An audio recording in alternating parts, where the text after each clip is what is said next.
Hello students, welcome you all once again on your on channel. और साथियों, आज का ये वीडियो हमारा रहने वाला है एबिलिटी एनहेंसमेंट कोर्स पे। तो BA, BSc, BCom, BBA, BCA semester first के वे स्टूडेंट्स जिन्होंने एईसी के तहत चयन किया है अपना किसका, इंग्लिश कम्युनिकेशन के पेपर का, उन लोगों के लिए ये वीडियो बड़ा बेनिफिशियल रहने वाला है। तो इससे पहले हम बात करें इसके कोर्स की और हम शुरुआत करें कोर्स की, जब फटाफट इसके सिलेबस के बारे में हम बात कर लेते हैं। अगर आप इंग्लिश कम्युनिकेशन का सिलेबस देखेंगे तो ये बेसिकली कोर्स कितने पार्ट्स में डिजाइन किया गया है, 4 यूनिट के अंदर इसको डिजाइन किया गया है। Unit first, unit second, unit third और यूनिट फोर्थ, ये 4 यूनिट आपकी रहने वाली है।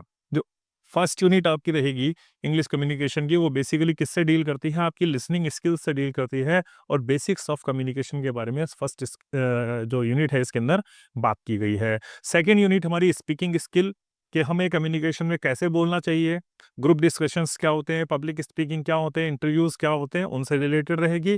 थर्ड यूनिट जो है उसमें रीडिंग स्किल के बारे में बात करी गई है और ठीक इसी तरीके से फोर्थ यूनिट में आपकी किसकी बात करी गई है, राइटिंग स्किल की बात की गई है। तो जितने भी टॉपिक्स आपको दिख रहे हैं, ये सारे के सारे टॉपिक्स इस वीडियो में पूरे के पूरे कवर किए गए हैं। तो बड़ा इंपॉर्टेंट वीडियो है, लास्ट तक देखना है और कोई भी पॉइंट छोड़ना नहीं है। और ये वीडियो देखने के बाद आपके किसी भी प्रकार के डाउट्स होंगे वो डेफिनेटली क्लियर हो जाने वाले हैं। ठीक है, अब इसके पेपर पैटर्न की हम थोड़ी सी बात कर लेते हैं। पेपर पैटर्न की अगर हम बात करें एईसी की, तो हमारा ये पेपर कितने मार्क्स का रहेगा, ये 100 मार्क्स का रहेगा। ठीक है, इसके क्रेडिट स्कोर कितने हैं, एईसी के क्रेडिट स्कोर कितने हैं, आपके 2 क्रेडिट स्कोर है।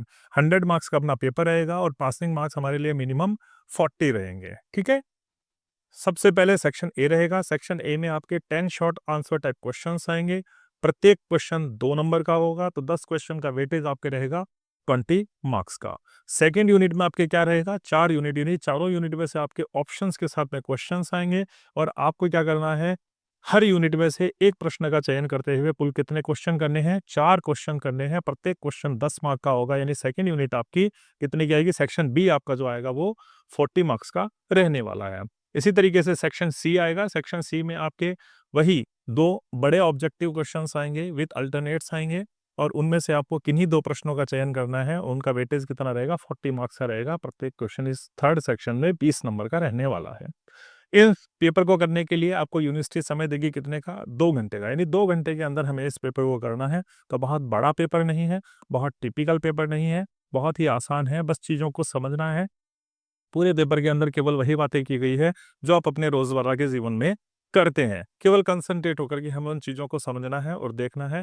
और डेफिनेटली आप ये वीडियो देखेंगे तो आपके समझ में आएगा कि बहुत ही आसान सिलेबस है, कोई ज़्यादा टिपिकलिटी नहीं है। तो चलते हैं फटाफट वीडियो के ऊपर और हमारी पहली यूनिट की बात करते हैं। जो पहली यूनिट आप देख रहे हो आपके सामने, वो डील करती है बेसिकली थियरी ऑफ कम्युनिकेशन, यानी कम्युनिकेशन के बारे में आपको बेसिक सा नॉलेज और लिसनिंग स्किल। ठीक है, और आपकी सुनने की जो कला होती है उसको ये डेडिकेट है आपकी फर्स्ट यूनिट। तो सबसे पहले आपको कम्युनिकेशन की डेफिनेशन जरूर याद रखनी है। 100% ये डेफिनेशन आपके आनी ही आनी है। तो कम्युनिकेशन क्या होता है, हम सबको पता है कि विचारों का आदान प्रदान करना, थॉट्स का आदान प्रदान करना, सूचनाओं इंफॉर्मेशन का आदान प्रदान करना, कंसेप्ट का आदान प्रदान करना, ये सभी क्या होता है, इसी को हम कम्युनिकेशन कहते हैं। तो कम्युनिकेशन क्या होगा, act of sharing information, concepts, emotion and thoughts among the individual और द ग्रुप। समूह में या व्यक्तिगत रूप में यदि कोई व्यक्ति विचारों को साझा करता है, सूचनाओं को साझा करता है या अपनी भावनाओं को साझा करता है, तो उसे हम कम्युनिकेशन कहते हैं। इसके अंदर क्या क्या शामिल है, इसके अंदर ट्रांसमिशन, यानी हमने किसी बात को किसी दूसरे व्यक्ति तक पहुंचाया। रिसेप्शन, किसी दूसरे व्यक्ति ने कोई बात कही तो उसको हमने क्या करा, रिसीव करा। And interpretation of the message through diverse channel, और विविध माध्यमों से प्राप्त मैसेज का हमने क्या करा, इंटरप्रिटेशन, यानी उनकी व्याख्या करी, उनकी एक्सप्लेनेशन करी, उन मैसेजेस को समझा। ठीक है, अब इसमें क्या होता है, मैसेज हमें कई तरीके से प्राप्त हो सकता है ना। हमें ईमेल के माध्यम से संदेश प्राप्त होता है, हमें Facebook, Gmail, Google Meet, Zoom, ठीक है, और लेटर, फैक्स, है ना। ये बहुत सारे ऐसे आपके चैनल्स हैं जिनके माध्यम से हमें क्या होता है, मैसेज प्राप्त होता है। तो उन मैसेज को हम रिसीव करते हैं, रिसीव करने के बाद उनको इंटरप्रेट करते हैं, उन मैसेज को समझने का प्रयास करते हैं। इनके अंदर आपके क्या कहते हैं, वर्बल और रिटर्न लैंग्वेज। मौखिक भी आपको संदेश प्राप्त हो सकता है और आपको रिटर्न भी संदेश प्राप्त हो सकता है। Non verbal cues, facial expression और डिजिटल प्लेटफॉर्म, तो बहुत सारे माध्यम है जिनके माध्यम से हमें संदेश प्राप्त होता है। ठीक है, हमने व्हाट्सअप का यूज करते हैं तो कई बार इमोजीज जो होती है वो नॉन वर्बल क्यूज हो गए। फेशियल एक्सप्रेशन, है ना, सामने वाले को देख करके उसके फेशियल एक्सप्रेशन के आधार पे अब हमने और सामने वाले के विचारों को समझते हैं, ठीक है? तो इन सब चीज़ों को समझना, इनके सही तरीके से व्याख्या करना और इनको सही अर्थ में समझना, वही कम्युनिकेशन होता है, ठीक है? तो बेसिकली हमारा ये जो पेपर है डील करता है इंग्लिश कम्युनिकेशन के अंदर, यानी आपको इंग्लिश लैंग्वेज सिखाने की बात की गई है। अब देखो इंग्लिश क्या है, अपने आप में एक लैंग्वेज है और कोई भी लैंग्वेज जब आप सीखते हैं तो उसका क्या होता है, एक प्रोसेस होता है। Each language is having a process to learn. सीखने का क्या होता है, हर लैंग्वेज को सीखने का अपने आप में एक प्रोसेस होता है, ठीक है? और उस प्रोसेस में आपको डिफरेंट स्टेजेस से गुजरना पड़ता है और उन डिफरेंट स्टेजेस से गुजरने के बाद में आप क्या कर लेते हो, उस लैंग्वेज के अंदर महारत हासिल कर लेते हो। तो वो कौन-कौन सी स्टेजेस होती है, किसी भी लैंग्वेज को सीखने की 4 स्टेजेस होती हैं, ठीक है? किसी भी लैंग्वेज को सीखने की आपकी 4 स्टेजेस हो गई। सबसे पहले लिसनिंग होती है, फर्स्ट पार्ट पे आपकी लिसनिंग होती है, यानी किसी कोई चीज़ या कोई लैंग्वेज को आप सीखो उससे पहले उस लैंग्वेज को आप सुनिए। तो उसके बाद में स्पीकिंग, फिर उस लैंग्वेज को क्या करिए आप, बोलिए, फिर रीडिंग एंड देन राइटिंग। ये 4 स्टेजेस होती है। तो नंबर 1 पे आपकी लिसनिंग रहती है, नंबर 2 पे आपकी स्पीकिंग रहती है, नंबर 3 पे आपकी रीडिंग रहती है, नंबर 4 पे आपकी राइटिंग रहती है, जो टफेस्ट टास्क समझा जाता है। तो इसको हम क्या कहते हैं, LSRW, लिसनिंग, स्पीकिंग, रीडिंग और राइटिंग। और आपकी चारों यूनिट इन्हीं से डील करती है, जिसमें हम फर्स्ट यूनिट में अब लिसनिंग की बात करने वाले हैं, ठीक है? चलो, अब फटाफट बात करते हैं आगे और बात करते हैं हमारे साइकिल ऑफ कम्युनिकेशन की। देखो, कभी भी हम कम्युनिकेशन करते हैं, हम किसी से भी वार्तालाप करते हैं, हम अपनी इन्फॉर्मेशन को साझा करते हैं या हमारे पास कोई मैसेज होता है और हम उसको कन्वे करना चाहते हैं, तो वो मैसेज एक प्रोसेस के थ्रू होकर के किसके पास पहुँचता है? रिसीवर के पास पहुँचता है। संदेश को भेजने वाला क्या कहलाता है? सेंडर कहलाता है। उसके पास एक संदेश होता है जिसको वो किसी व्यक्ति तक या रिसीवर तक पहुँचाता है हम, ठीक है? अब इसका एक प्रोसेस होता है और बड़ा इंपॉर्टेंट है ना? ये सभी को याद करना है, बहुत इंपॉर्टेंट है, याद रखना है और इनको डिटेल में वैसे ही लिखना है जैसे मैं समझा रहा हूँ। इसको आप साइकिल ऑफ कम्युनिकेशन कह दीजिए या प्रोसेस ऑफ कम्युनिकेशन कह दीजिए। सबसे पहले एक सेंडर होगा, यानी एक ऐसा व्यक्ति होगा who wants to send message, जिसके पास कोई मैसेज है और वो मैसेज को भेजना चाहता है, ठीक है? तो एक भेजने वाला व्यक्ति चाहिए जिसके पास में क्या होना चाहिए, एक मैसेज होना चाहिए। इसी क्रम में इसको याद रखना है, ठीक है? ये प्रोसेस है, इसी क्रम में चलेगा, इसी कड़ी में चलेगा। डिफरेंट क्रम करते ही आपका गड़बड़ हो जाएगा। सबसे पहले एक सेंडर होगा, one who wants to send message, उसके पास एक मैसेज होगा कि कौन-सा संदेश है, किस प्रकार का संदेश है और किस व्यक्ति को वो पहुँचाना चाह रहा है। फिर वो उसकी एन्कोडिंग करेगा। एन्कोडिंग का मतलब ये होता है कि वो उस संदेश को ओरली दूसरे तक पहुँचाएगा, वो उस संदेश को ईमेल के माध्यम से पहुँचाएगा, वो इस संदेश को ऑनलाइन गूगल मीट या ज़ूम के माध्यम से पहुँचाएगा या वो उस संदेश को किसके माध्यम से पहुँचाएगा, किसी अ व्हाट्सएप या फेसबुक के माध्यम से पहुँचाएगा, यानी उसके अंदर अलग-अलग टाइप हो जाएगी। फैक्स के माध्यम से वो और छोटा मैसेज वो करेगा, कम शब्दों में अपनी बातों को समेटने का प्रयास करेगा। व्हाट्सएप पे भेजेगा तो वो कुछ इमोजीज़ का, कुछ जेस्चर्स का, कुछ फेशियल एक्सप्रेशंस का इस तरीके का प्रयोग करेगा, है ना? यानी उसको हम कहते हैं एन्कोडिंग करना, ठीक है? मैसेज की एन्कोडिंग करना। तो सबसे पहले सेंडर होगा जिसके पास एक मैसेज होगा, फिर वो मैसेज की एन्कोडिंग करेगा और फिर वो क्या करेगा, उस मैसेज को भेजने के लिए चैनल का सिलेक्शन करेगा कि किस माध्यम से वो भेजेगा। अपने संदेश की एन्कोडिंग कर दी कि किस माध्यम से भेजना है, अब उसके लिए प्रॉपर उसको चैनल का सिलेक्शन अब करना है। चैनल कौन-कौन से हो गए आपके? ईमेल आपका एक चैनल हो गया, लेटर यानी खत भेजना आपका एक चैनल हो गया, आप गूगल मीट के माध्यम से भेज सकते हैं, वो आपका चैनल हो गया, आप व्हाट्सएप पे भेज सकते हैं, वो आपका चैनल हो गया, आप फैक्स के माध्यम से भेज सकते हैं, वो आपका चैनल हो गया, है ना?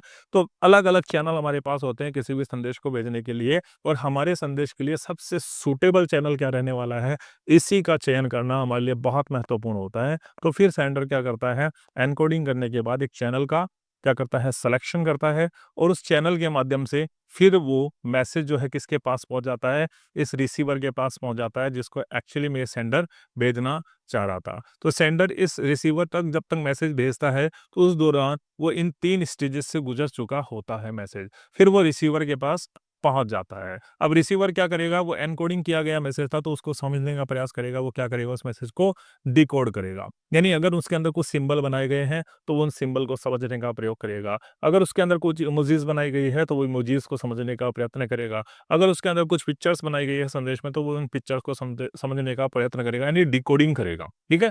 उस मैसेज को समझेगा रिसीवर और फिर क्या करेगा, यहाँ तक बात क्लियर नहीं होती, फिर वो फीडबैक भेजेगा। फीडबैक यानी क्या होता है, प्रत्युत्तर जवाब भेजेगा, ठीक है।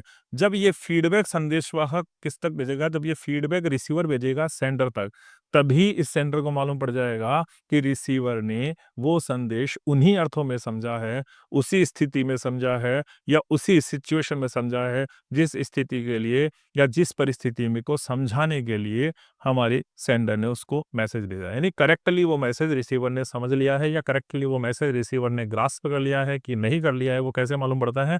फीडबैक से ही हमें मालूम पड़ता है। तो ये बड़ा इंपॉर्टेंट है, आपको ये सारी चीज़ें याद रखनी है। सेंडर कौन होता है, मैसेज क्या होता है, एनकोडिंग क्या होती है, चैनल क्या होता है, रिसीवर क्या होता है, डिकोडिंग क्या होती है, फीडबैक क्या होता है। ये सारी चीज़ें आपको याद रखनी है जो मैंने आपको समझा दी। बहुत इंपॉर्टेंट क्वेश्चन है ये वाला, है ना? अब आगे चलते हैं। Barriers of communication. देखो क्या होता है, कई बार हम जब कम्युनिकेशन करते हैं, कई बार जब हम इन्फॉर्मेशन को साझा करते हैं, कई बार जब हम हमारे सगे संबंधियों से, हमारे मित्र से, हमारे ऑफिस में, हमारे इंस्टीट्यूट में कि या हमारी क्लास में हम किसी से भी वादा करते हैं, तो कभी-कभी क्या होता है कम्युनिकेशन के मार्ग में या हम जो कम्युनिकेशन कर रहे हैं वो सही तरीके से दूसरे तक पहुँच नहीं पाता। तो जब हमारा कम्युनिकेशन इंटरप्ट हो जाता है, किसी भी कारण से, बहुत सारे रीज़न्स होते हैं उसके इंटरप्शन के, तो जब हमारा कम्युनिकेशन इंटरप्ट हो जाता है किसी भी कारण से, तो हम उसको क्या कहते हैं? बैरियर, यानी कम्युनिकेशन के मार्ग में आने वाली बाधाएँ। तो इन्हीं बैरियर्स की बात की गई है। बैरियर्स क्या होता है? The interruption in the way of communication, ठीक है, ध्यान रखना है। बैरियर्स क्या होते हैं? The interruption in the way of communication, communication के मार्ग में आने वाली बाधाओं को हम क्या कहते हैं?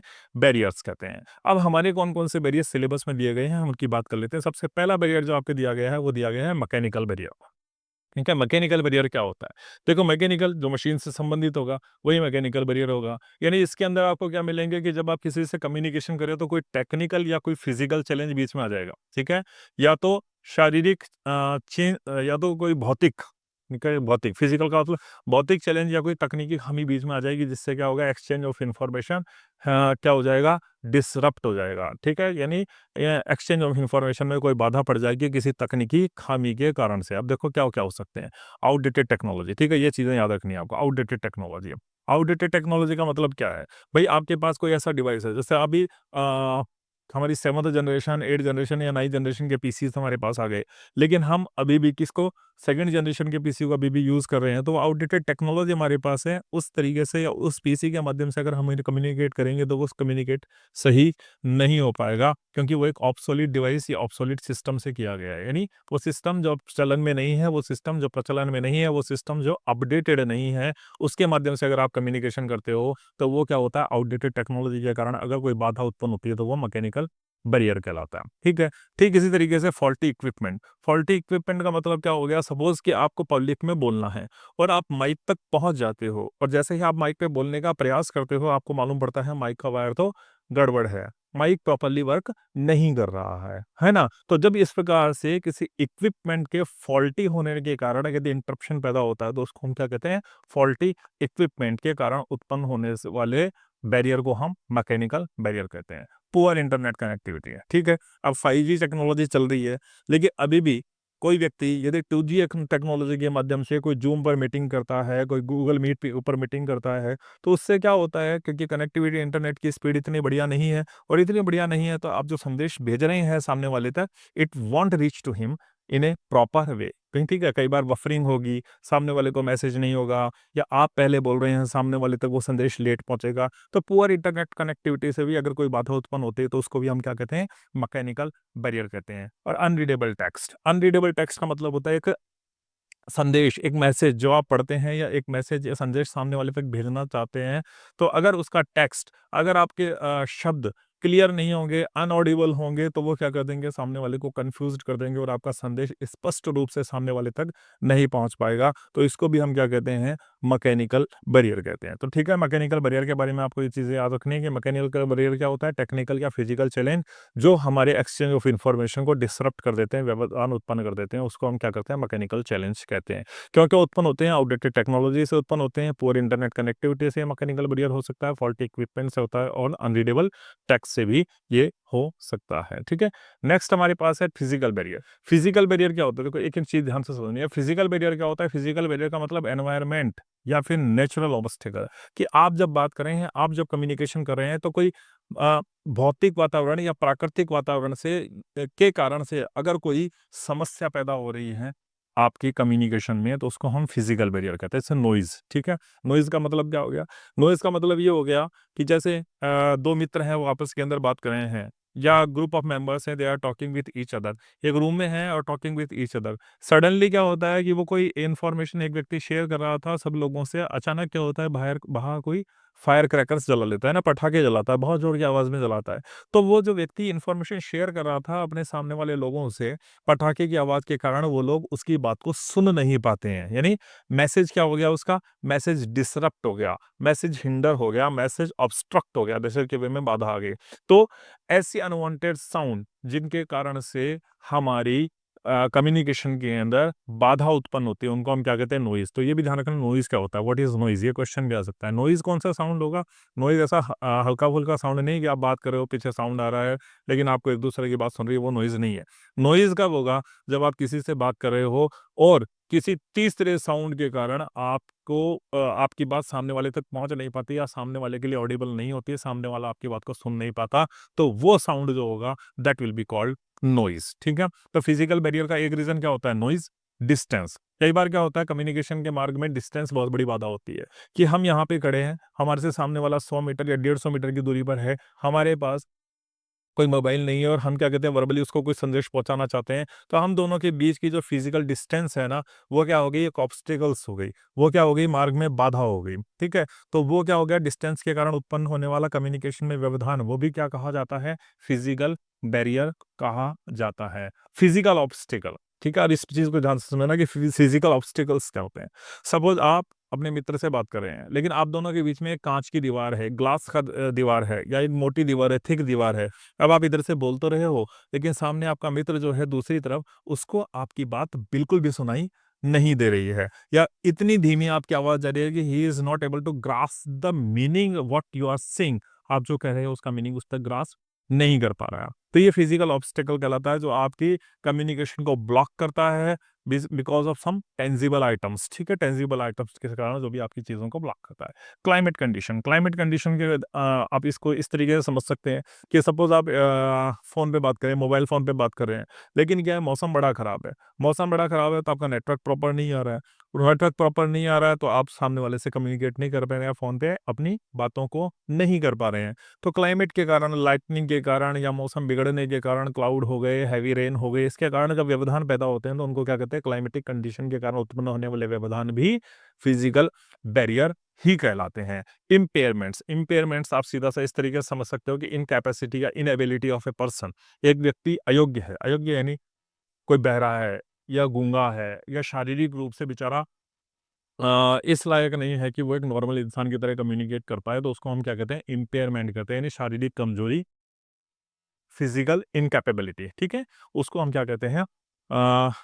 फिजिकल बैरियर कहते हैं। तो ये फिजिकल बैरियर हो गया आपका। फिजिकल बैरियर मैंने आपको समझा दिया है पूरा का पूरा इस चार्ट के माध्यम से, और ये चीज़ें सारी आपको ध्यान रखनी है कि इन सब चीज़ों से अगर कोई इंटरप्शन पैदा होगा तो वो फिजिकल बैरियर होने वाला है।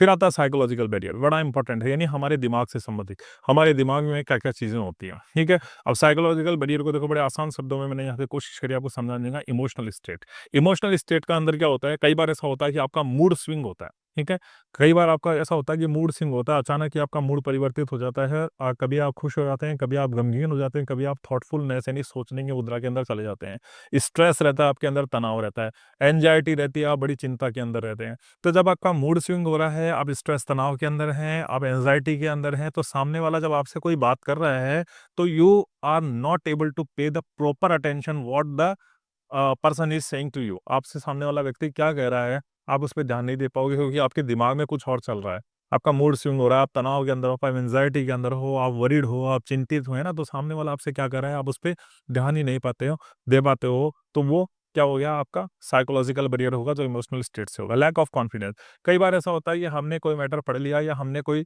मैटर पढ़ा तो है लेकिन हमने उसका क्या करा? ढंग से उस पर एक्सरसाइज नहीं करी, जब से उस पर रिसर्च नहीं करी, और अगर हमने ढंग से उस पर रिसर्च नहीं करी तो when our turn will come to deliver that message, जब हमारा नंबर आएगा उस मैसेज को डिलीवर करने के लिए, तो हमें क्या होगा? बड़ा कॉन्फिडेंस हमारा लो हो जाएगा, हमें सेल्फ डाउट हो जाएगा कि यार मैं इसको सही तरीके से एक्सप्लेन कर पाऊंगा कि नहीं कर पाऊंगा, फियर और जजमेंट हो जाएगा कि लोग क्या सोचेंगे अगर मैंने इस तरीके की बात को बोल दिया बिना किसी सही तर्क या तथ्यों को प्रस्तुत किए हुए। तो अगर इस कारण से भी कोई बैरियर उत्पन्न होता है तो वो भी आपका साइकोलॉजिकल बैरियर है। तीसरा होता है attitude and resistance to change, आपका दृष्टिकोण। ठीक है, आपने एटीट्यूड पाल रखा है, आपने नेगेटिव एटीट्यूड पाल रखा है, आप नकारात्मक छवि वाले व्यक्ति हैं, आप ऐसे व्यक्ति हैं who do not want to get change, जो चेंज नहीं होना चाहता, जो परिवर्तित नहीं होना चाहता। आप ऐसे व्यक्ति हैं जो क्या चाहते हैं, आप ये चाहते हैं कि परिस्थितियां आपके अनुसार ढल जाए, आप परिस्थितियों के अनुसार नहीं ढलना चाहते, यानी आप इनफ्लेक्सिबल हैं, you do not want to change. आप चेंज नहीं होना चाहते, आप एडमेंट रहते हैं कि हाँ मैंने ये कहा है, इसका मतलब यही सही है और चीजें इसी तरीके से होनी चाहिए। जब इस तरीके का एटीट्यूड आप रखते हैं तो क्या होता है, वो भी एक साइकोलॉजिकल बैरियर है। आप उस समय भी सही ढंग से प्रॉपर वे में कम्युनिकेशन को जस्टिफाई नहीं कर पाएंगे। प्रेजुडाइस एंड एजम्पशन, प्रेजुडाइस का मतलब क्या होता है, किसी के बारे में पूर्वाग्रह रखना, किसी के बारे में प्री आइडिया या प्री नोशन को पाल लेना। जैसे अगर सपोज करो कि कोई व्यक्ति कितना ही बढ़िया क्यों ना हो, लेकिन एक बार आपकी और उसकी कोई लड़ाई हो गई, ठीक है, सपोज करो कि आपकी उसकी एक बार कोई लड़ाई हो गई और उस लड़ाई में क्या हुआ कि आपने उस लड़ाई के बाद से उस व्यक्ति के प्रति कोई नेगेटिव एटीट्यूड पाल लिया। हालांकि उस व्यक्ति के अंदर सारी क्वालिटीज बढ़िया थी, वो बोलता भी बढ़िया था, वो तर्क सम्मत बात भी करता था, लेकिन क्योंकि आपकी उस व्यक्ति की नहीं बनती है आपस के अंदर, इसीलिए आप पहली तरीके से प्रेजुडाइज्ड हो गए। तो वो सामने वाला कोई व्यक्ति बात भी कहेगा ना, तो आप उसकी बात को सही तरीके से नहीं समझोगे, आप मिस इंटरप्रिटेशन करोगे, स्टीरियोटाइप हो जाओगे, यानी पहले से आप फोकस्ड हो कि ये व्यक्ति गलत ही बात बोलेगा, ये व्यक्ति तो सही बात बोल ही नहीं सकता है। इसको हम क्या कहते हैं, साइकोलॉजिकल बैरियर कहते हैं। ठीक है, तो ये ध्यान रखना है, साइकोलॉजिकल बैरियर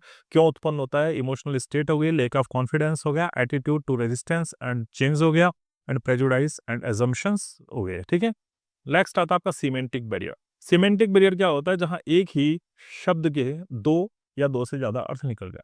ठीक है, जैसे आपके मित्र ने आपको कहा कि I will come to meet you by the evening by the side of river, by the side of bank. ठीक है, आपके किसी मित्र ने कहा यार शाम को मैं बैंक के किनारे तेरे से मिलने के लिए आता हूँ। ठीक है, आप जाकर के खड़े हो गए एक्सिस बैंक के नीचे और वो आ गया रिवर बैंक के नीचे। तो आप काफ़ी देर खड़े रहे, आपने उसको कॉल किया, बेटा भैया कहाँ पे हो तुम, मैं तो तेरा यहाँ पे इंतजार कर रहा हूँ। वो बोलता है भैया मैं तो वहीं खड़ा हूँ जब से तेरे से बात हुई थी, I am on the river bank. तो बोलता है रिवर बैंक, रिवर बैंक कहाँ, मैं तो इस एक्सिस बैंक के नीचे खड़ा हुआ हूँ। तो जब एक ही शब्द के एक से ज़्यादा अर्थ निकल जाते हैं, उसको हम क्या कहते हैं, सीमेंटिक बैरियर कहते हैं। क्यों? क्योंकि differences in the understanding the meanings of the words and place. जब आप वर्ड्स और प्लेस को समझने में क्या कर देते हो, डिफिकल्टी आपके सामने आ जाती है, तो आप क्या कर देते हो, उसको सीमेंटिक बैरियर कर देते हैं ना। ठीक है, छोटा छोटा है वो, ज्यादा बड़ा नहीं है, बस इतना ही ध्यान रखना है। लैंग्वेज बैरियर, लैंग्वेज आप सीधी सी बात समझते हो कि भारत की हम बात करें, हम इंटरनेशनल लेवल पे बात में जाएंगे, पहले भारत की ही बात कर लो। भारत एक बहुत बड़ा देश है, भारत के अंदर बहुत सारी बोलियां बोली जाती है। हम यहाँ सपोज करो हम वेस्टर्न राजस्थान के अंदर है, और वेस्टर्न राजस्थान में या राजस्थान के अंदर है, तो we are proficient in Hindi, हम हिंदी बोल सकते हैं, हम राजस्थानी बोल सकते हैं, लेकिन we are not much proficient in English और द मलयालम लैंग्वेज। तो केरल से कोई व्यक्ति आ गया and he knows only the Malayalam language, तो वो हमसे बात करेगा या हम उनसे बात करेंगे, तो हम ना तो अपनी बातों को उसको समझा पाएंगे, क्योंकि उसको ना तो हिंदी आती है ना राजस्थानी आती है, और क्योंकि हमें उसकी भी लैंग्वेज मलयालम नहीं आती है, तो वो क्या बोल रहा है हम भी नहीं समझ पाएंगे। तो जब इस प्रकार की भाषा के कारण कोई व्यवधान उत्पन्न अगर होता है in the way of communication, तो उसको हम क्या कहते हैं, लैंग्वेज बैरियर कहते हैं। थर्ड आ गया स्टेटस बैरियर। स्टेटस हम सबको पता है कि समाज में कई वर्ग हो गए, अमीर हो गया, गरीब हो गया, वर्किंग क्लास हो गया, टॉप मैनेजमेंट हो गया। ठीक है, तो जब हायरार्की कहीं पे आ जाती है, ठीक है, जब हायरार्की कहीं पे आ जाती है, कोई छोटा हो जाता है, कोई बड़ा हो जाता है, कोई स्टेटस में ऊंचा हो जाता है, कोई स्टेटस में नीचा हो जाता है, एक एरिस्टोक्रेटिक वर्ग आ गया और एक आपके पुअर पीपल आ गए, रिच हो गए, है ना, अमीर व्यक्ति हो गए, गरीब व्यक्ति हो गए। तो सोशल स्टेटस के कारण अगर अगर सोशल स्टेटस के कारण कम्युनिकेशन में किसी प्रकार की बाधा उत्पन्न होती है, तो उसको हम क्या कहते हैं, स्टेटस बैरियर कहते हैं। ठीक है, फिर आता है 7 C's ऑफ कम्युनिकेशन, बहुत इंपॉर्टेंट है। अपने कम्युनिकेशन को इफेक्टिव कैसे बनाएं, how to make communication effective.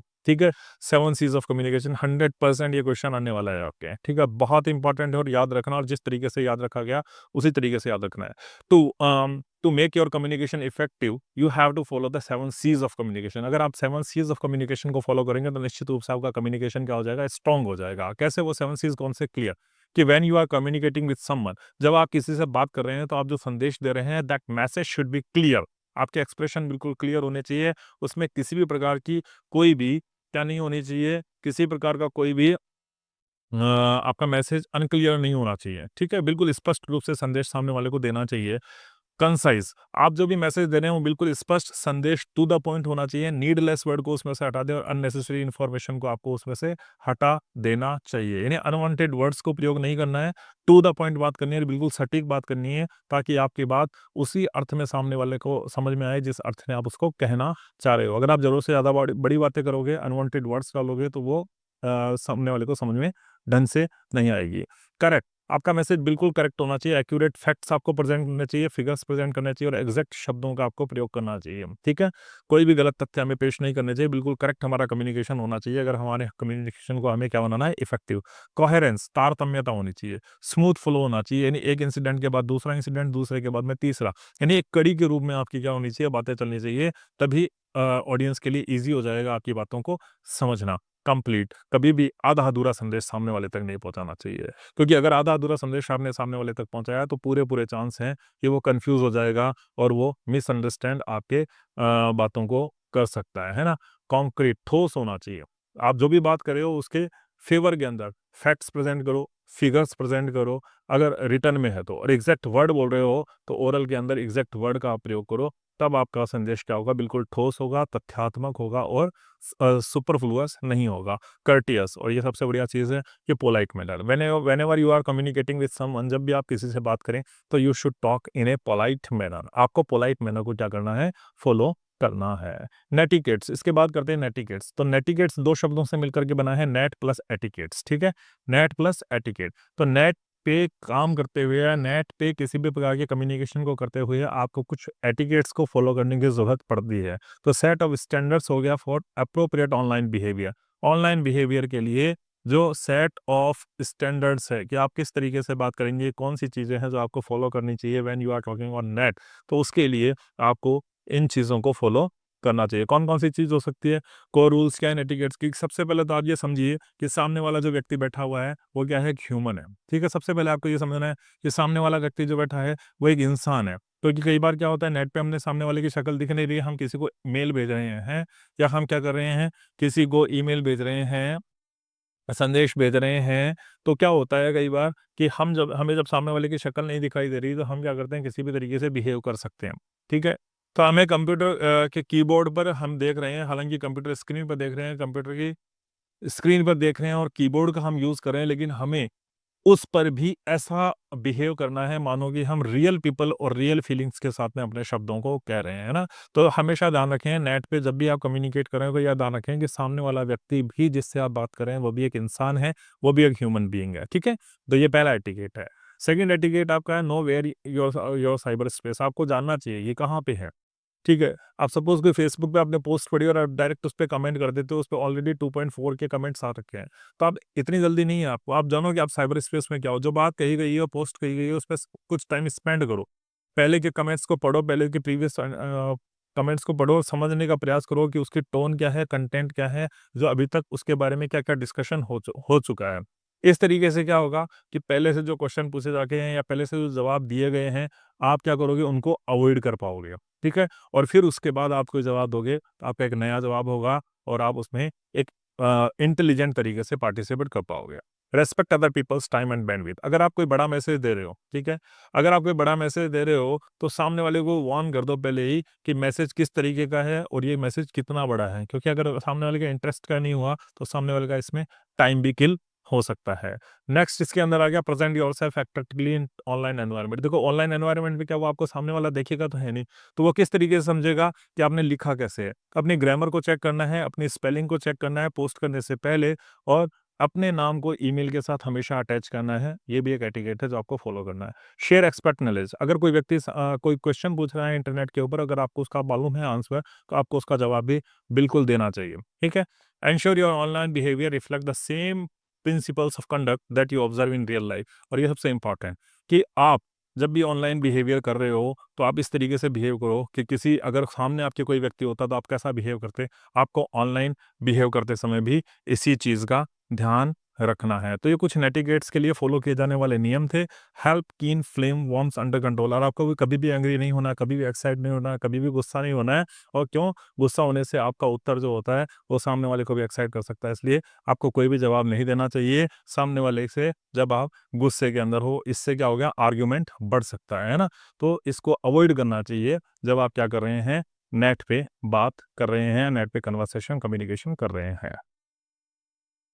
फिर नेक्स्ट अपना आ गया listening of audio book and discussion. ठीक है, लिसनिंग ऑफ ऑडियो बुक और डिस्कशन, यानी ऑडियो बुक और डिस्कशन से हमारे क्या फ़ायदा होता है। मैंने इन दोनों पॉइंट को साथ में ले लिया है, तो इन दोनों चीज़ों को समझना कि हम अगर ऑडियो बुक सुनेंगे या फिर डिस्कशन को हम सुनेंगे तो उनसे हमें क्या क्या बेनिफिट हो सकते हैं, उसके बारे में इसमें बात की गई है। लिसनिंग स्किल एंड कॉम्प्रहेंशन, अगर आप कोई ऑडियो बुक सुनते हैं, यानी आपने टेप रिकॉर्डर पे कोई चीज़ चला दी है और आप उस चीज़ को सुन रहे हैं, तो उससे आपका लिसनिंग पावर बढ़ता है, लिसनिंग स्किल बढ़ती है। और डिस्कशन को सुन रहे हैं, उसमें भी आपकी लिसनिंग स्किल बढ़ती है। और कॉम्प्रहेंशन यानी चीज़ों को सोचने समझने की शक्ति भी आपकी बढ़ती है। वोकेबलरी, ठीक है, ऑडियो बुक सुनने से हमारी वोकेब एनहांस होती है, क्योंकि हमें हमें नए-नए शब्दों को सीखने के मिलता है। नए-नए शब्दों को जब हम सुनते हैं, तो हम क्या करते हैं, उनको अपनी प्रैक्टिस में भी लेकर के आते हैं। इस तरीके से हमारी वोकैब्युलरी बढ़ती है, कैसे? ऑडियो बुक से या डिस्कशंस को सुनने से। प्रोनंसिएशन, जब हम डिस्कशन करते हैं, लोग विचार-विमर्श कर रहे हैं और हम उनके बीच में बैठे हुए हैं, उनकी बातों को सुन रहे हैं, या फिर हम कोई ऑडियो बुक के ऊपर या ऑडियो सुन रहे हैं, तो हम गौर करते हैं कि इस शब्द को किस तरीके से प्रोनाउंस किया गया है, and we get in touch with the actual pronounce of the pronunciation of that word. उसका एक्चुअल प्रोनंसिएशन क्या है, हमें उसके बारे में मालूम पड़ता है। ऑडियो बुक या डिस्कशन, डिस्कशन सुनने से क्या होता है? क्रिटिकल थिंकिंग, हमारे दिमाग का जो आर्गुमेंटेटिव पावर है वो जनरेट होता है, और हम किसी विषय को क्या करते हैं, अपने दिमाग के अंदर सोचते हैं। तो ये हमारी थिंकिंग कैपेसिटी को क्या करता है? ब्रोडन करता है। और हमें एनालिसिस, विश्लेषण, क्योंकि इतने लोगों की बात सुनेंगे तो हम भी उस पर मनन करेंगे, हम भी उस पर विचार करेंगे, हमारे दिमाग के अंदर भी एक प्रोसेस होगा और हम भी उसका एनालिसिस विश्लेषण करेंगे। ठीक है, एक्सप्रेसिंग आइडियाज़, और क्या बेनिफिट है? अगर आप डिस्कशन में पार्टिसिपेट कर रहे हैं तो आप क्या कर सकते हैं? अपने विचारों को एक्सप्रेस कर रहे हैं, क्योंकि आपको भी बोलना पड़ेगा, और जब आप बोलेंगे तो आप उन चीज़ों को अपने तरीके से बोलेंगे जिस तरीके से आप उन चीज़ों को सोचते हैं। और जब आप बोलेंगे, अपने विचारों को अभिव्यक्त करेंगे, तो आप एक्टिवली उस डिस्कशन के अंदर पार्टिसिपेशन भी कर रहे हैं। And memory retention and recall, और आप ये बात भी ध्यान में रखिए कि आपने अगर किसी चीज़ पर डिस्कशन में पार्टिसिपेशन किया या ऑडियो बुक को सुना, तो वैसा ही कोई मैटर भविष्य में यदि कभी आ जाता है, तो आपको तुरंत रिकॉल हो जाएगा कि ऐसी परिस्थितियों में मैंने पिछली बार क्या किया था, या उस डिस्कशन के अंदर क्या निष्कर्ष निकला था। तो आप तुरंत उन चीज़ों को रिकॉल भी कर पाएँगे। ये भी इनके फ़ायदे होते हैं। अब चलते हैं हम हमारी सेकंड यूनिट के ऊपर, ठीक है?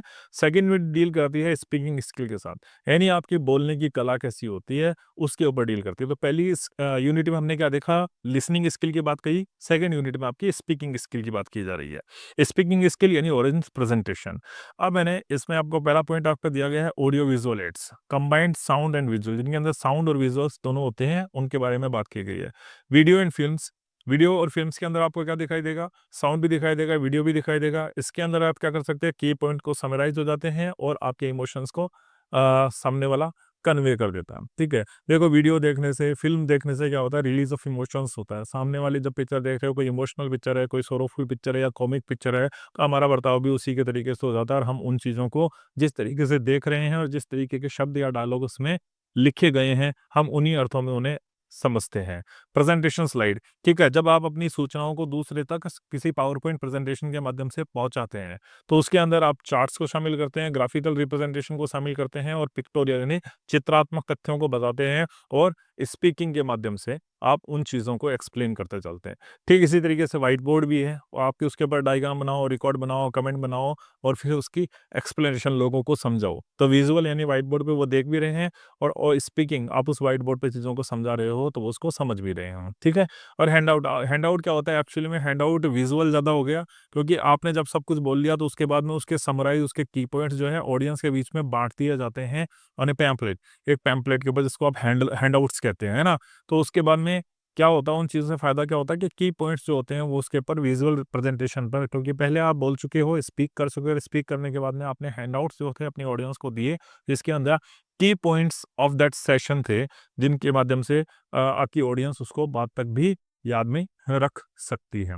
Benefits of audio visual aids, audio visual aids के बेनिफिट्स क्या होते हैं? सबसे पहला बेनिफिट क्या है? ये हमारी अंडरस्टैंडिंग को समझाता है। देखो, एक तो चीज़ होती है केवल आप सुनो, और एक आप पे है आप देख भी रहे हो और सामने सुन भी रहे हो, तो उससे आपके चीज़ें समझने की संभावनाएँ ज़्यादा बढ़ जाती है। इंटरैक्टिव, इंटरैक्टिव यानी क्योंकि आप एंगेज हो जाते हो, आपकी इंद्रियाँ एंगेज है, आप ये देखो आँखें भी एंगेज है, आप सामने देख रहे हो और आपके कान भी एंगेज है, तो इंटरैक्टिव लर्निंग हो जाती है जो ऑडियो विजुअल एड्स से। डाइवर्स लर्निंग स्टाइल, डाइवर्स यानी ऑडिटरी, सुन भी रहे हो, विजुअल देख भी रहे हो, काइनेस्थेटिक और सामने वाले जो मूवी में या फ़िल्म में या वीडियो के अंदर जो इमोशंस जो बॉडी मूवमेंट्स हो रहे हैं, जो इशारे हो रहे हैं, जो सिंबल्स हो रहे हैं, आप उनको भी समझ रहे हो। तो अलग-अलग चीज़ों से अगर आप देख कर के समझते हो, तो डाइवर्स लर्निंग स्टाइल भी इसके अंदर हो गई। टाइम एफिशिएंसी और इस तरीके से अगर आप कम्युनिकेशन को समझते हो, है ना? तो इससे आपका टाइम बड़ा बचता है इसके अंदर, है ना? और कॉम्प्लेक्स से कॉम्प्लेक्स आइडियाज़ भी आपके जल्दी ही एक्सप्लेन हो जाते हैं। इंक्रीज़्ड मोटिवेशन और लर्नर्स के अंदर इस तरीके की चीज़ें जब लर्निंग बाय डूइंग कर के सीखता है ना, तो ये सामने देख रहा है और देख कर के उन चीज़ों को वो सीख रहा है कि सामने इस तरीके से हो रहा है और इस तरीके की चीज़ें चल रही है, तो देख कर के अगर आप प्रैक्टिकली उन चीज़ों को सीखते हैं, तो वो ज़्यादा आपके लिए मोटिवेशनल भी होती है। सेकंड पॉइंट, अगला पॉइंट है आपके कोर्स के अंदर डिलीवरी और प्रेज़ेंटेशन। जब आप पीपीटीज़ बनाते हैं, तो आप किस तरीके से इफ़ेक्टिव प्रेज़ेंटेशन स्टाइल को अपना सकते हैं। ठीक है, बहुत आसान है, पॉइंट्स याद रखने हैं, फिर इनको आपको एलेबोरेट करना है ना? कि प्रिपेयर एंड प्रैक्टिस। सबसे पहले आप जो पीपीटी बनाना चाहते हैं, जिस इन्फॉर्मेशन को साझा करना चाहते हैं, उसके लिए आप स्लाइड बनाइए और फिर बार-बार प्रैक्टिस करिए कि किस तरीके से उस स्लाइड को आप अपनी ऑडियंस के बीच में पहुँचाएँगे। एंगेज विथ योर ऑडियंस और देखो कभी भी ऐसा मोमेंट नहीं आना चाहिए कि आपकी ऑडियंस पैसिव हो जाए या आप पैसिव हो जाएँ। अगर आप पैसिव हो जाएँगे, अगर आप ऑडियंस से कनेक्टिविटी नहीं रखेंगे, तो आपकी ऑडियंस जो होगी इट विल गेट बोर्ड, वो बोर हो जाएगी और ऑडियंस अगर आपकी बोर हो जाती है, तो फिर क्या होगा? एक गैप पैदा हो जाएगा, कम्युनिकेशन गैप पैदा हो जाएगा और फिर आपका जो प्रेज़ेंटेशन रहने वाला है, वो बिल्कुल भी प्रभावी नहीं रहना चाहिए। इसलिए अपनी ऑडियंस को हमेशा बीच में बिज़ी रखो, उनसे बीच-बीच में क्वेश्चन्स पुट अप करते रहो। क्लैरिटी, आप जो कुछ भी स्लाइड बना रहे हो या पीपीटी के माध्यम से जो कुछ भी प्रेज़ेंट करने वाले हो, उसमें बिल्कुल क्लैरिटी होनी चाहिए और सिंपल, बहुत हार्श लैंग्वेज को, बहुत कॉम्प्लेक्स लैंग्वेज को, कॉम्प्लेक्स वोकैब्युलरी को यूज़ नहीं करना चाहिए। साधारण शब्दों में स्पष्टता के साथ अपनी बात कहनी चाहिए, ताकि कन्फ्यूज़न की स्थिति ऑडियंस में क्रिएट ना हो। Pace and modulation of your voice, ठीक है? जब आप बोल रहे हो, तो आपका बोलना भी बड़ा इंपॉर्टेंट हो जाता है। बहुत तेज़ नहीं बोलना है, ठीक है? बहुत तेज़ यानी द्रुत गति से नहीं बोलना, बहुत स्पीड के अंदर नहीं बोलना है। और एक ही तरीके से नहीं बोलना है। There must be high pitch and low pitch, tone के अंदर स्ट्रेस होना चाहिए, अनस्ट्रेस होना चाहिए, हाई पिच होना चाहिए, लो पिच होना चाहिए, ठीक है?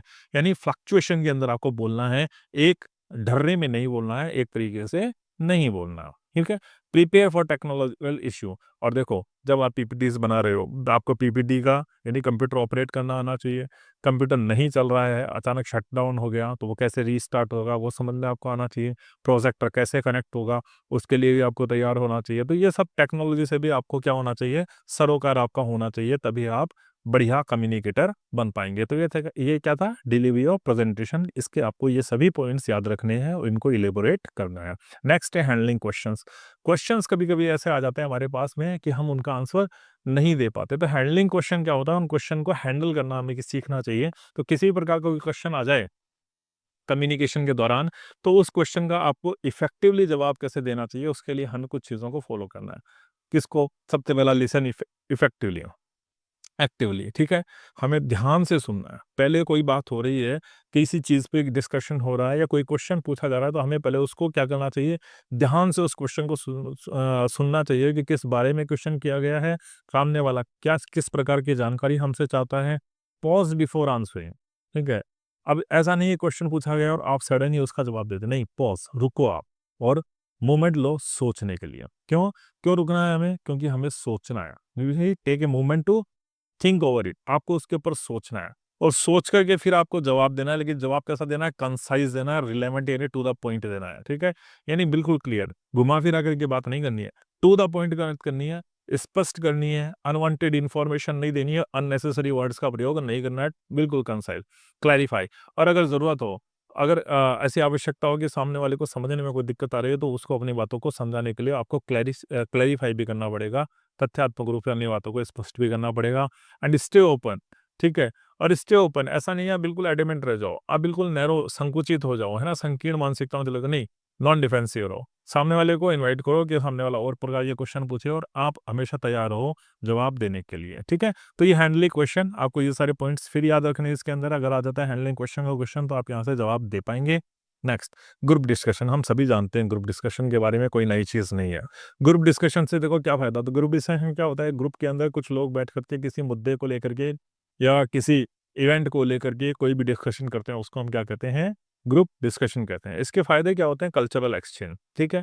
कल्चरल एक्सचेंज क्या होता है कि अलग-अलग कला, अलग-अलग संस्कृति से आए हुए लोग, अलग-अलग कल्चर से आए हुए लोग जब डिस्कशन करते हैं, तो इसमें क्या होता है, एक संस्कृति का ट्रांसफ़र होता है दूसरी संस्कृति की तरफ, या एक संस्कृति से के लोग दूसरी संस्कृति से रूबरू होते हैं। प्रॉब्लम सॉल्विंग, ग्रुप डिस्कशन से क्या होता है, ग्रुप डिस्कशन से देखो कोई समस्या तो एक थी, लेकिन हमने ग्रुप में बैठ करके उसके ऊपर डिस्कशन किया, 10 लोग उस ग्रुप के अंदर बैठे तो उस समस्या के 10 सॉल्यूशन हमारे पास निकल करके आए। तो ये एक टीम वर्क हो गया किसी भी समस्या का समाधान पाने के लिए। ग्रुप डिस्कशन से क्या होता है, हमारी कम्युनिकेशन स्किल भी सुधरती है, क्योंकि हम ग्रुप डिस्कशन के अंदर बैठे हैं तो हम वर्बल यानी शब्दों का प्रयोग भी करेंगे और नॉन वर्बल यानी अपने बॉडी मूवमेंट्स, अपने गेस्चर्स, अपने इशारों के साथ में भी अपनी बातों को समझाने का प्रयोग करेंगे। तो इस ग्रुप डिस्कशन से हमारी कम्युनिकेशन स्किल भी इनहेंस होती है। और डेमोक्रेटिक आइडियाज़ का मतलब, अगर 10 लोग बैठे हैं तो all the 10 people will get their chance to speak in that discussion.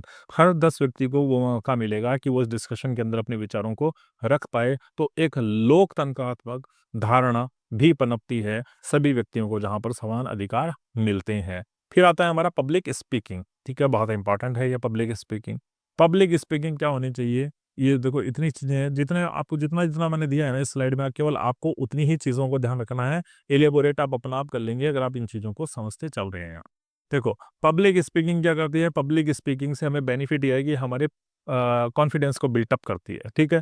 आपको पता है पब्लिक स्पीकिंग में क्या होता है, आप जनता के सामने अपनी बातों को रखेंगे और आप 100, 200, 500 लोगों के बीच में अपनी बातों को रख रहे हैं, तो नेचुरली इससे क्या हो रहा है, आपके अंदर का कॉन्फिडेंस लेवल डेवलप हो रहा है।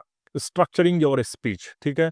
अब आप कोई भी बात बोल रहे हो, पब्लिकली किसी बात को बोल रहे हो, तो बोलने से पहले आपके पास स्ट्रक्चर्स होनी चाहिए कि कौन सी बात पहले बोलनी है, कौन सी बात बीच में बोलनी है, कौन सी बात मुझे लास्ट के अंदर बोलनी है। तो whatever you want to speak before the public, public के बीच में आपको जो भी बोलना चाहिए, that must be properly logically structured, logically उसको स्ट्रक्चर्ड होना चाहिए। ऑडियंस इंगेजमेंट, अभी आपको समझाया कि आप कोई भी बात बोलो ना, तो आपकी ऑडियंस जब तक उसके अंदर इंगेज नहीं होगी, तब तक आपका कम्युनिकेशन क्या नहीं होगा, इट वॉन्ट बी इफेक्टिव, ये इफेक्टिव नहीं होने वाला है। तो हमेशा ऑडियंस को इन्वॉल्वमेंट रखो, बीच बीच में उनसे क्वेश्चंस करते रहो, बीच बीच में उनको इन्वॉल्व रखो, किसी एक्टिविटी के माध्यम से या किसी भी चीज से आपको अपनी ऑडियंस को क्या करना है, इन्वॉल्वमेंट रखना है, इंगेजमेंट रखना है। हैंडलिंग एंजाइटी, स्ट्रेस, तनाव, नर्वसनेस, इन सब के ऊपर आपको क्या करना है, जीत हासिल करनी है। क्योंकि आप तनाव में रहेंगे, आप एंजाइटी में रहेंगे, आप नर्वस रहेंगे, तो क्या होगा, आप अपनी स्पीच को इफेक्टिवली डिलीवर नहीं कर पाएंगे, ठीक है। Vocal variety and body language, ठीक है, वो अभी बताया कि आपको एक धार में एक ही टोन के साथ में, एक ही पिच के साथ में अपनी पूरी बात को नहीं कहना है। ओरेटरी एक कला है, भाषण एक कला है। अपनी बातों को धीरे, कभी तेज पिच के साथ में बोलना है, टोन को ऊपर नीचे करना है, fluctuation must be there in your voice. और जब आप ये सब काम कर पाएंगे, तो क्या हो जाएगा, आप पब्लिक स्पीकिंग में मास्टरी हासिल कर लेंगे, ठीक है। और फीडबैक से आपको क्या मिलेगा, फीडबैक, फीडबैक भी लेना है, क्योंकि फीडबैक से ही हमें क्या, अगली बार जब हम बोलेंगे तो उसमें इंप्रूवमेंट के हमें चांसेस दिखेंगे, सुधार की गुंजाइश दिखेगी, और अगली बार हम बोलेंगे तो उसमें प्रॉपर्ली सुधार कर पाएंगे। नेक्स्ट है इंटरव्यूज। देखो, इंटरव्यूज से हम बहुत अच्छी तरीके से परिचित हैं। इंटरव्यूज क्या होता है, कम्युनिकेशन के फील्ड में इंटरव्यू हमारे लिए बहुत ज़रूरी हो जाता है। इससे टेक्निकल एंड इंटरपर्सनल स्किल, जिसके माध्यम से एम्प्लॉयर ये देखता है कि किस तरीके से आप अपने आप को इफेक्टिवली कनेक्ट कर सकते हैं, अपने आइडियाज़ को अभिव्यक्त कर सकते हैं और मैसेजेस को अलग अलग मंच तक पहुंचा सकते हैं। तो इंटरव्यू क्या होता है, एक ऐसा तरीका होता है जिसके माध्यम से एम्प्लॉयर अपने सामने बैठे हुए व्यक्ति का सारा डायग्नोसिस कर लेता है कि वो कितना इफेक्टिव रहने वाला है, उनकी कंपनी के लिए वो कितना बढ़िया हो सकता है या कितना बेनिफिशियल उन लोगों के लिए हो सकता है, अपने विचारों को कितनी बढ़िया अभिव्यक्त कर सकता है, और कौन कौन से ऐसे मंच है या कौन कौन से ऐसे प्लेटफॉर्म हैं जहां पर ये व्यक्ति कंफर्ट जोन के अंदर है। इंटरव्यूज में आपके जो पहला पॉइंट दिया गया है वो पर्सनल इंटरव्यू। पर्सनल इंटरव्यू हमें पता है फेस टू फेस कन्वर्सेशन होता है, यानी एक एम्प्लॉयर बैठ गया, एक एम्प्लॉय बैठ गया, and they will talk to each other. दोनों एक दूसरे से बात करेंगे। एक तरफ आपका इंटरव्यूअर है, एक तरफ इंटरव्यूई है जो इंटरव्यू लेगा, और ये इंटरव्यू क्यों कंडक्ट किए जाते हैं, ताकि आप उस व्यक्ति के बारे में इंफॉर्मेशन ले पाएँ, उसकी स्किल्स, जो व्यक्ति इंटरव्यू देने आया है उसकी स्किल्स को क्या कर पाएँ, एक्सेस कर पाएँ और उसकी ओपिनियंस और उसके विचारों को इवैल्यूएट, उसका मूल्यांकन कर पाएँ। It is commonly used in job recruitment, research and media reporting, ठीक है? तो ये पर्सनल इंटरव्यूज़ होते हैं जहाँ पर इंटरव्यूअर और इंटरव्यूई आपस के अंदर क्या करते हैं, कन्वर्सेशन करते हैं और इसके माध्यम से जो इंटरव्यू होता है, वो क्या करता है, इन्फॉर्मेशन को गैदर करता है, सामने वाले की स्किल्स को परखता है और उसके विचारों को बेहतर तरीके से जान पाता है। अब इम्पोर्टेंस आपके सामने आती है कि इम्पोर्टेंस क्या है पर्सनल इंटरव्यू की। तो इनको इन डेप्थ रेस्पॉन्स मिल रहा है। देखो, आप सामने वाले से बैठे हो और उससे बात कर रहे हो, तो आपको डिटेल में उसके बारे में जानते हो, डिटेल में उसके बारे में समझने का आपको मौका मिलता है। कम्युनिकेशन स्किल, अब इसके अंदर क्या होता है, सामने वाले के साथ में आप फेस टू फेस बैठे हो, तो वो केवल बोल रहा है, आप उसी को नहीं सुनते हो। बोलने के साथ में उसके बॉडी मूवमेंट्स क्या हैं, नॉन वर्बली वो क्या-क्या काम कर रहा है, उसका पिच कैसा है, उसका टोन कैसा है, वो कौन से इशारे करता है, वो हाथों का मूवमेंट कैसा कर रहा है, बॉडी का मूवमेंट कैसा कर रहे हैं, उससे के बारे में भी आपको मालूम पड़ता है। ट्रस्ट बिल्डिंग, जब 2 लोग आपस में बैठ कर के बात कर रहे हैं, तो ये बिल्कुल नेचुरल सी बात है कि दोनों के बीच में किसका डेवलपमेंट होता है, ट्रस्ट का भी डेवलपमेंट होता है, रैपर-टोन भी ये बीच में डेवलप होता है। रियल टाइम क्लैरिफिकेशन, आपने कोई सवाल पूछा, सामने वाले ने तुरंत उसका जवाब दिया, तो ये रियल टाइम आपका क्लैरिफिकेशन मिल गया, तुरंत आपको जवाब मिल जाता है, बिना डिले के आपको जवाब मिल जाता है। और पर्सनैलिटी इवैल्यूएशन, अब सामने वाला आपके सामने बैठा है and you are taking interview of that person, और आप उस व्यक्ति का इंटरव्यू ले रहे हो, तो आप क्या कर सकते हो, उसके एटीट्यूड किस तरीके का व्यक्ति है, इसके सोचने की क्षमता कितनी है, इन सब के बारे में भी जान सकते हो, उसकी पर्सनैलिटी का भी आप इवैल्यूएशन कर सकते हो। तो importance of interview, personal interview हमारे सामने ये रहती है। नेक्स्ट आता है हमारा कन्वर्सेशनल इंटरव्यू। तो नाम से ही जाहिर है, इन्हें बातों-बातों में क्या करना है, इंटरव्यू करना है, कन्वर्सेशनल स्टाइल के अंदर। ये बिल्कुल इनफॉर्मल होता है, फ्री फ्लोइंग डिस्कशन होता है, इसके अंदर कोई बाध्यता नहीं रहती, फ्री फ्लोइंग होता है, जहाँ पर इंटरव्यूअर और इंटरव्यूई एंगेज रहते हैं नेचुरल टाइम में। यानी ठीक है, कोई स्ट्रक्चर्ड नहीं होगा, नेचुरल, जैसे आपस के अंदर 2 लोग बात करते हैं, वैसे ही एक तो एम्प्लॉयर और एम्प्लॉयी दोनों आपस के अंदर बात करते हैं, यानी इंटरव्यू लेने वाला और इंटरव्यू देने वाला, दोनों एक नेचुरल वे के अंदर बात करते हैं। स्ट्रिक्ट सेट ऑफ क्वेश्चंस इसके अंदर नहीं होते और ये किन-किन क्षेत्रों में, जर्नलिज्म, कैजुअल जॉब और इन सब के अंदर ये यूज़ होने वाला है। फ़ायदे क्या हैं इसके? एक तो कंफर्टेबल एनवायरनमेंट, ऑनेस्ट रिस्पॉन्स, क्योंकि आप किसी से देखो बिल्कुल नेचुरल इन्फॉर्मल वे में बात करोगे, तो वो भी बड़ा कंफर्ट होकर के सही-सही आपको उत्तर देगा और एक अच्छा वातावरण बनेगा, ठीक है? अब इंटरव्यूइज़ को, अब जिसका इंटरव्यू हो रहा है वो बेचारा अपने आप भी ये कर पाता है, जब इस तरीके से आप नेचुरल बात करते हो, इन्फॉर्मल बात करते हो, तो वो फ्रीली अपने आप को एक्सप्रेस भी कर पाएगा। एनकरेजेस डीपर इनसाइट, और इस तरीके से इंटरव्यू से आप सामने वाले के बारे में अंदर तक बेहतर तरीके से उस व्यक्ति को जान सकते हो और उसकी पर्सनल व्यक्तिगत जीवन के बारे में भी आप जान सकते हो और ऐसी सूचनाएं आप प्राप्त कर सकते हो जो शायद एक स्ट्रक्चर्ड इंटरव्यू से आपको नहीं मिलने वाली थी। तो ये सारे बेनिफिट है किससे, कन्वर्सेशनल इंटरव्यू से, जो इनफॉर्मल वे के अंदर कंडक्ट किया जाता है पर्सनल इंफॉर्मेशंस को गैदर करने के लिए। पब्लिक प्रैक्टिस इंटरव्यूज क्या होते हैं, पब्लिकली जब इंटरव्यूज लिए जाते हैं, ठीक है, बस इनकी डेफिनेशंस याद रखनी है और इंपॉर्टेंस आपको ध्यान रखना। Public place interview is simulated interview conducted in a public और ग्रुप, ठीक है, setting to help individuals to improve their interview skill. ये ग्रुप के अंदर या पब्लिकली इनको रखे जाते हैं ताकि इंटरव्यू स्किल्स को सामने वाला व्यक्ति सुधार पाए। It can be used in classroom, workshop, professional training programs to provide the real time feedback, ठीक है, ये सभी वही बातें हैं लगभग जो पहले बता दी आपको। इसके फायदे क्या है, helps individual to prepare for the real interviews, फायदा है। Improves public speaking and communication skill, ये भी पता है उनको। Builds confidence in answering the questions under pressure, under pressure में आप क्या करते हो, कॉन्फिडेंस बिल्ड होता है क्योंकि पब्लिकली आपका इंटरव्यूज लिया जा रहा है। Provides constructive feedback from the peers and the mentors, और आपको ये पीयर्स और मेंटर्स से क्या करता है, कंस्ट्रक्टिव फीडबैक को प्रोवाइड कराता है। Enhances body language, tone and articulation, और ये इनहेंस करता है आपकी बॉडी लैंग्वेज को, आपकी टोन को और आपके बोलने की कला को, ठीक है। तो ये सारे क्या थे आपके इंटरव्यूज थे, कौन कौन से इंटरव्यूज आपके अलग अलग से लिए गए थे, उन सब के बारे में हमने बात करी। अब हम चलते हैं हमारे सिलेबस की थर्ड यूनिट की तरफ, जो डील करती है किससे, हमारी रीडिंग स्किल्स से, ठीक है। तो हमने क्या पढ़ लिया, हमने फर्स्ट यूनिट के अंदर लिसनिंग को पढ़ लिया, सेकंड यूनिट के अंदर स्पीकिंग को पढ़ लिया, थर्ड यूनिट जो है हमारी बेसिकली किससे डील करती है, रीडिंग स्किल्स से। तो रीडिंग से हमारा मतलब क्या है, पढ़ना। अब पढ़ना देखो, केवल लिखे हुए शब्दों को पढ़ना ही नहीं, कोई भी किसी व्यक्ति की बॉडी लैंग्वेज को पढ़ना, किसी व्यक्ति के फेशियल एक्सप्रेशंस को पढ़ना, रोड पे लगे हुए सिंबल्स को पढ़ना, संकेतों को पढ़ना, ये सब रीडिंग्स के अंदर ही आते हैं ना। तो रीडिंग क्या-क्या काम करती है, रीडिंग क्या होती है, उस चीज़ को थोड़ा-सा समझते हैं। तो रीडिंग क्या करती है, रीडिंग हमें क्या करती है? रीडिंग हमें बातों को सही ढंग से एक्यूरेटली समझने में बड़ी मदद करती है और उसकी इंटरप्रिटेशन यानी व्याख्या करने में मदद करती है। यानी किसी चीज़ को पढ़ लिख करके हम क्या कर सकते हैं, अच्छी तरीके से समझ सकते हैं और उसको सही ढंग से सही अर्थों के अंदर इंटरप्रेट कर सकते हैं, जिससे कि हमारा कम्युनिकेशन क्या होगा, इफेक्टिव बनेगा।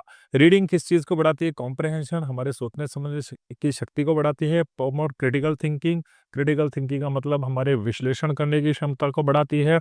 And appropriate response both in conversation and return communication. और हम किसी से ओरल कन्वर्सेशन करें या फिर रिटर्न कम्युनिकेशन करें, उसमें हमारे जवाब को टू द पॉइंट बनाते हैं, बिल्कुल तार्किक बनाती है, बिल्कुल अप्रोप्रिएट बनाती है। तो रीडिंग क्या क्या बेनिफिट्स है? रीडिंग के हमें इम्प्रूव्ड द कॉम्प्रहेंशन, किसी चीज़ को समझने के लिए रीडिंग हमारे लिए बहुत ज़रूरी है।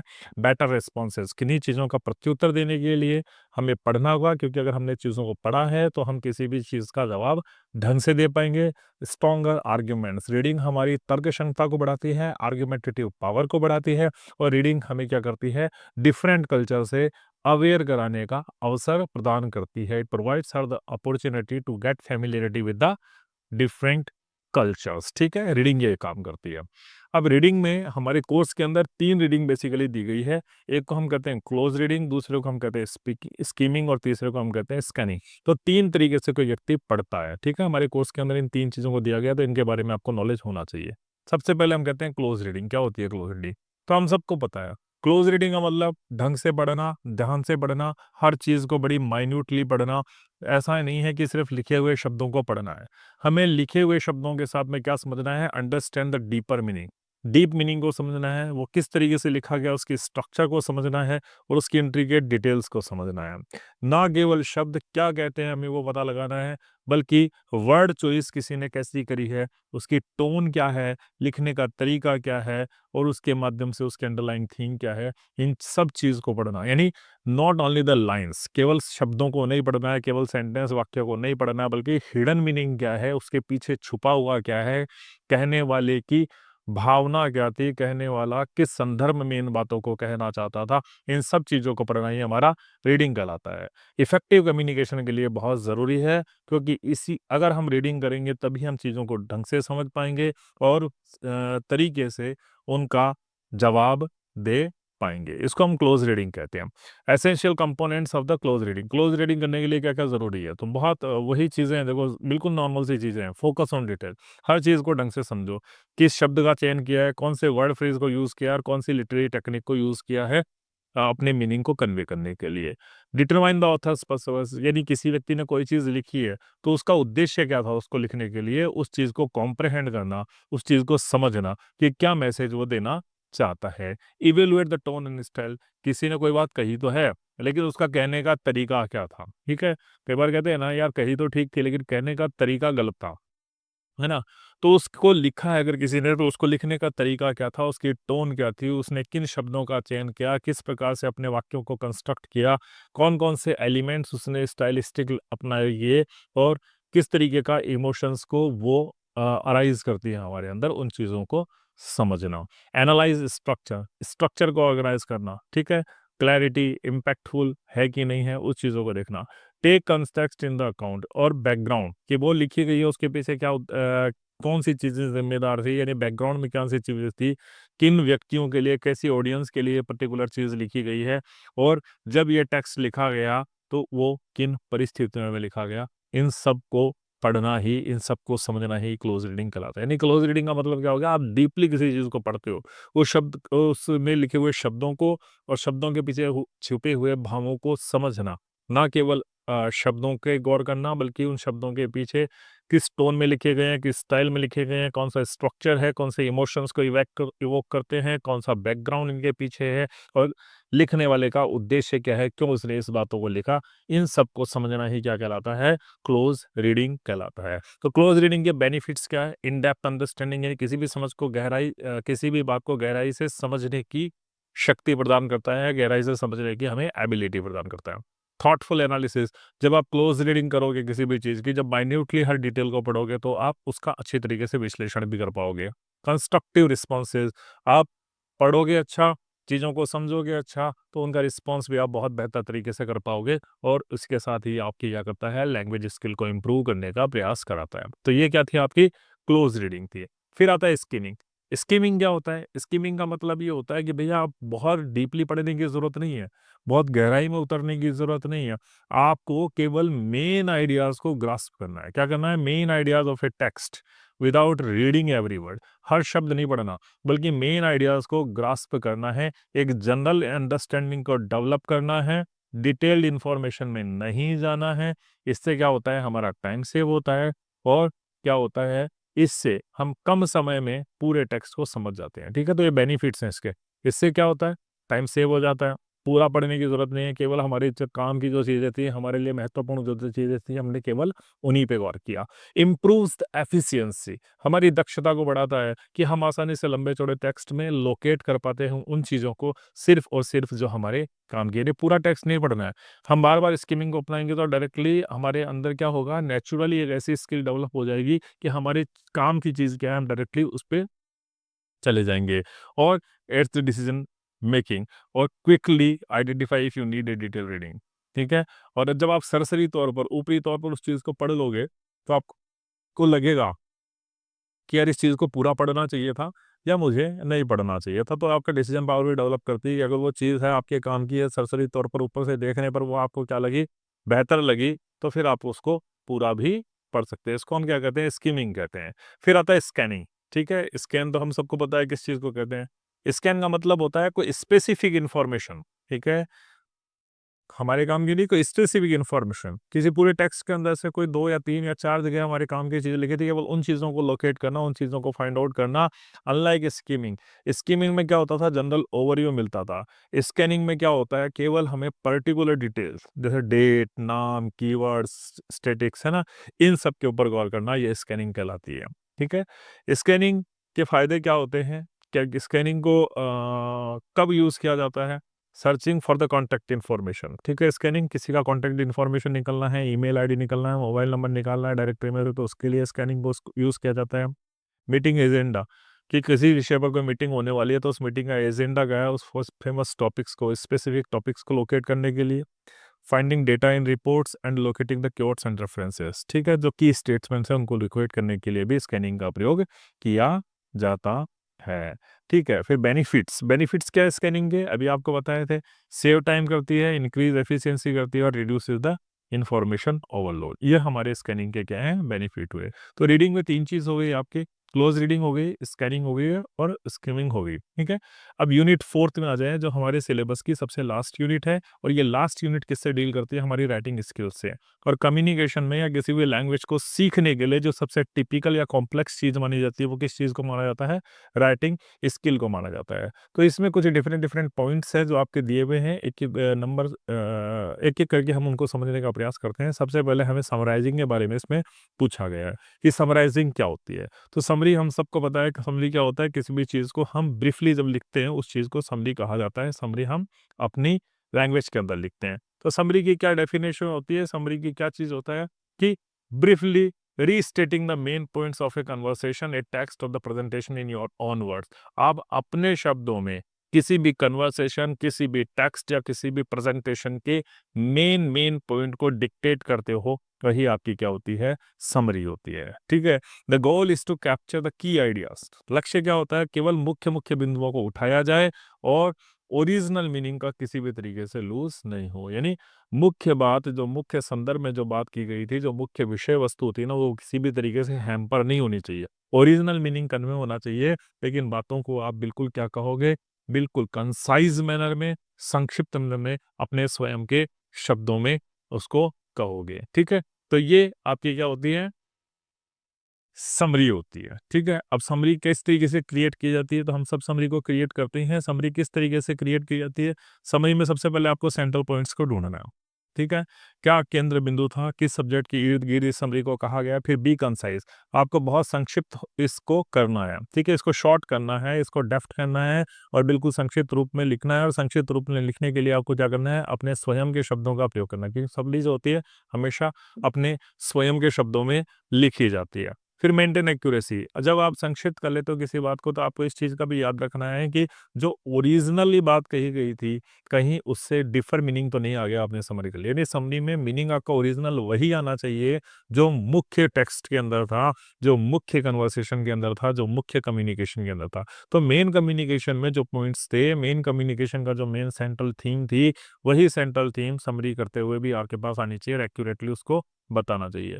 फिर उस समरी को आपको ऑर्गेनाइज करना है लॉजिकली, ठीक है? लॉजिकली उसको ऑर्गेनाइज करना है, यानी एक क्रमबद्ध रूप से उस समरी को पेश करना है। फिर अब उसमें ओपिनियंस डालने की नहीं, किसी व्यक्ति ने कोई विचार अपने दिए हैं या किसी को क्योट किया गया है तो हमें उनको क्या करना है, ओपिनियंस को अवॉइड करना है, व्याख्या नहीं करनी है, यानी लंबे चौड़े रूप में किसी चीज़ को नहीं करना है, इन सभी चीज़ों को अवॉइड करना है। और फिर आउटकम्स जो होते हैं उनको हमें क्या करना है, हाईलाइट करना है, ठीक है? फिर आता है हमारा पैराफ्रेजिंग, ठीक है? ये नेक्स्ट पॉइंट आ गया आपका रिटेन रिटर्न कम्युनिकेशन में, पैराफ्रेजिंग। अब पैराफ्रेजिंग क्या होती है इसको समझिए थोड़ा सा, कि किसी दूसरे व्यक्ति का कोई मैसेज है, किसी दूसरे व्यक्ति का कोई मैसेज है, उनको अपने स्वयं के शब्दों में व्यक्त करना, जबकि ओरिजिनल मीनिंग उसको वैसे का वैसे रहना चाहिए, ठीक है?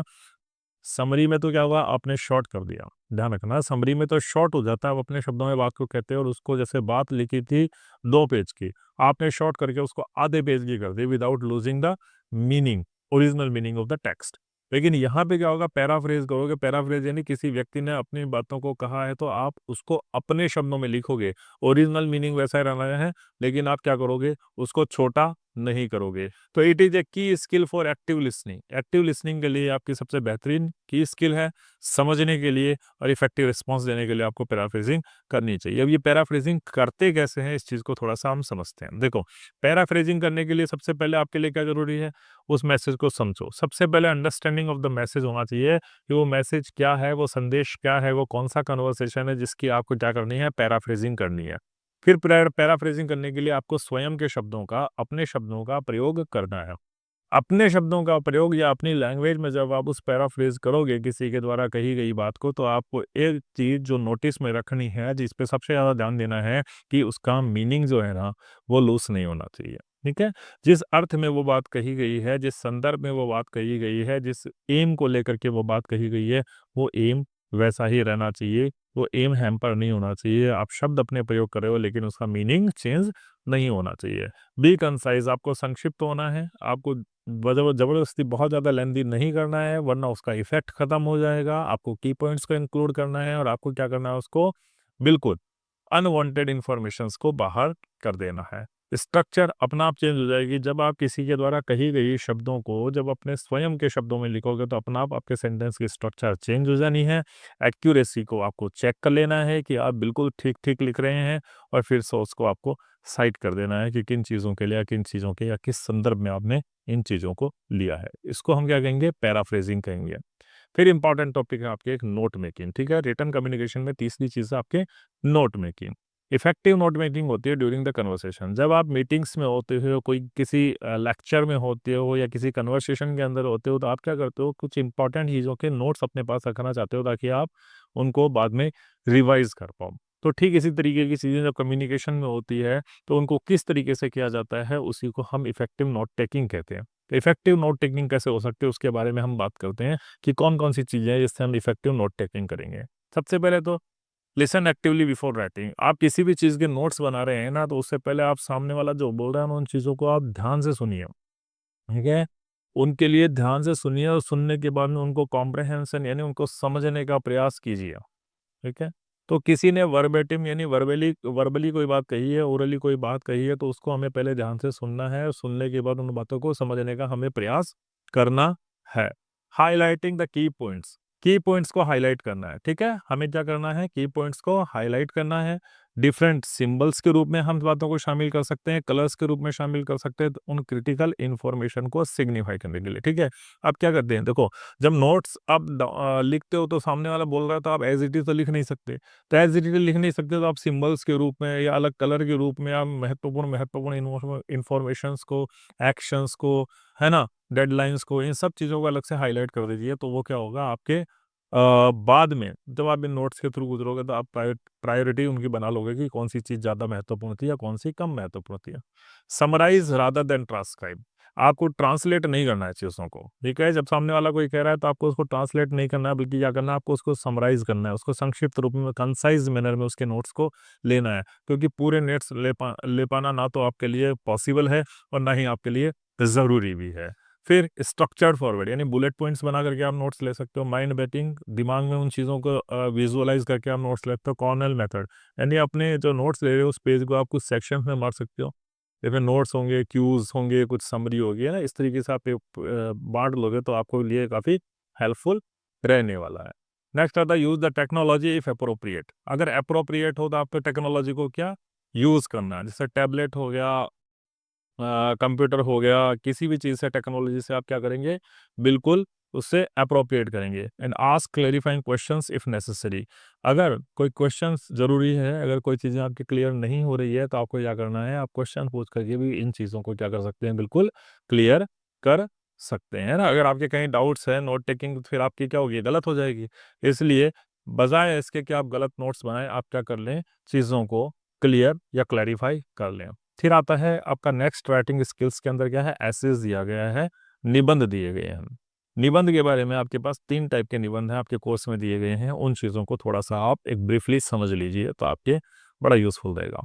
पहले टाइप का जो ऐसे होता है वो होता है डेस्क्रिप्टिव ऐसे। अब ये डेस्क्रिप्टिव ऐसे क्या होता है, जो हम आज तक लिखते आए हैं, आपने अपनी स्कूल लाइफ के अंदर भी लिखा होगा, कॉलेजेस में जो आपने लिखा होगा, detailed description of a person. किसी व्यक्ति के बारे में अगर पूछा गया तो उसकी डिटेल्ड डिस्क्रिप्शन, प्लेस के बारे में, ऑब्जेक्ट के बारे में, एक्सपीरियंस और इवेंट के बारे में, यानी किन्हीं भी बातों को डिटेल्ड वे के अंदर लिखना, वो डिस्क्रिप्टिव आपका ऐसे लिखता है।